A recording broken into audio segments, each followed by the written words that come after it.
আসসালামু আলাইকুম। স্বাগত ফোর্থ ডাইমেনশনে।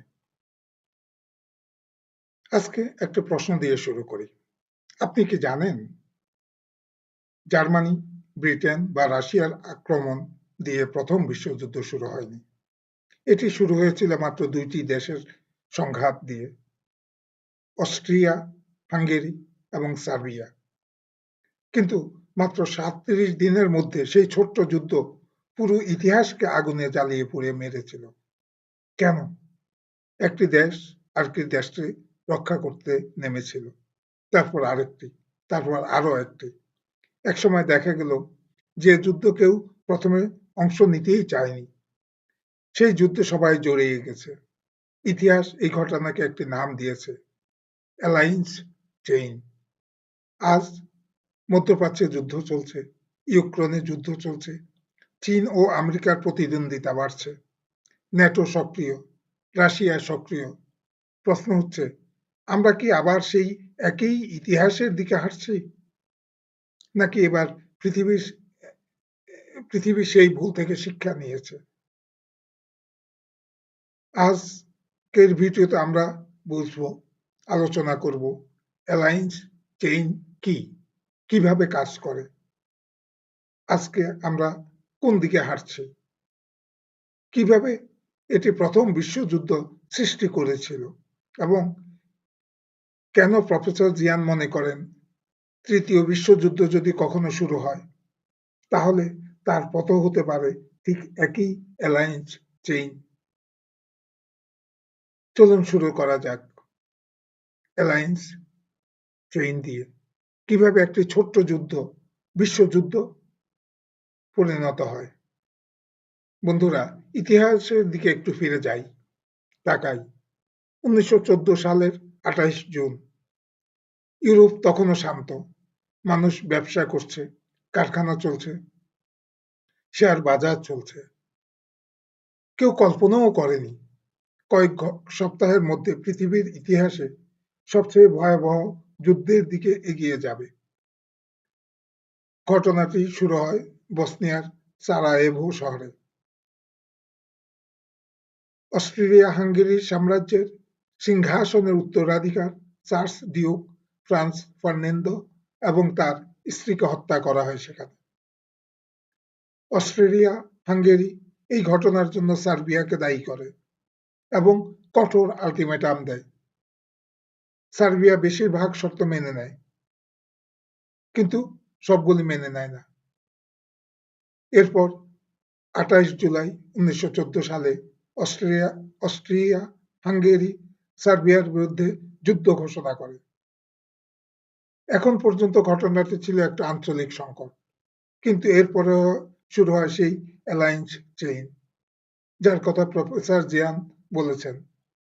রাশিয়া বলল, সার্বিয়া আমাদের ঘনিষ্ঠ অংশীদার, আমরা তাকে একা ছেড়ে দিতে পারি না। তাই রাশিয়া সেনা সমাবেশ শুরু করলো।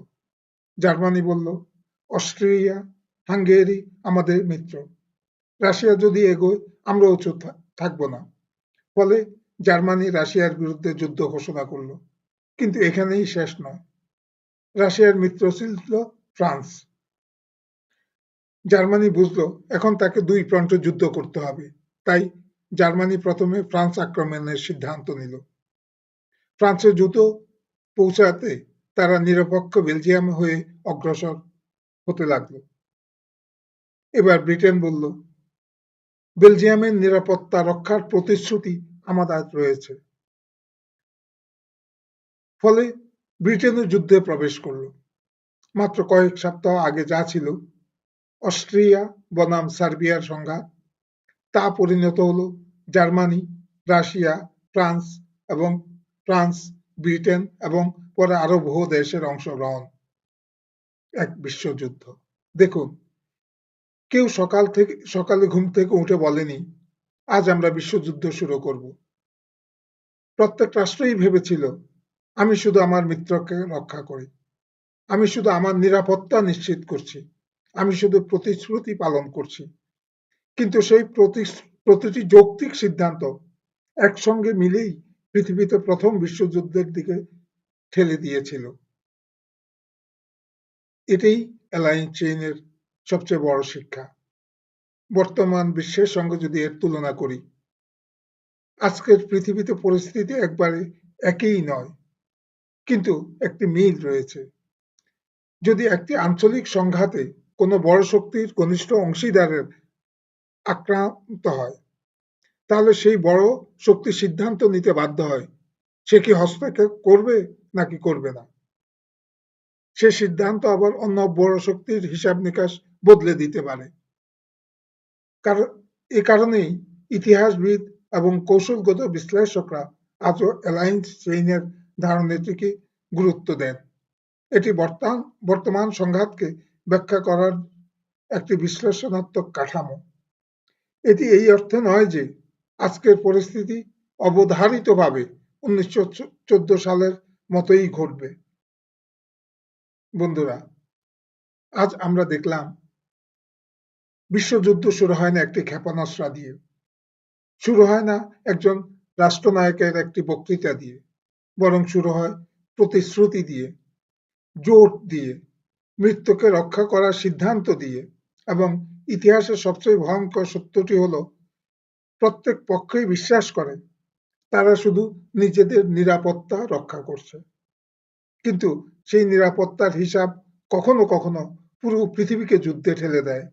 তাই ইতিহাস পড়ার উদ্দেশ্য অতীতকে মনে রাখা নয়, ভবিষ্যতের ভুলগুলো আগে থেকেই চিনে ফেলা।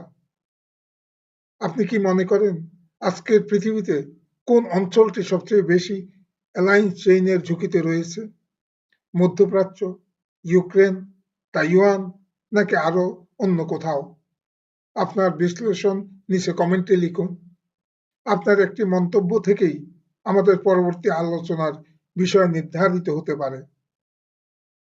ভিডিওটি যদি তথ্যবহুল মনে হয়, লাইক করুন, শেয়ার করুন এবং ফোর্থ ডাইমেনশনে সাবস্ক্রাইব করুন। কারণ এখানে আমরা শুধু খবর বলি না, খবরের পেছনের ভূরাজনীতি, কৌশল এবং ইতিহাসের ধারাবাহিকতাও বিশ্লেষণ করি। আমি শাহজালাল মনি। দেখা হবে পরবর্তী বিশ্লেষণে। আল্লাহ হাফেজ। সবাই সে পর্যন্ত ভালো থাকবেন।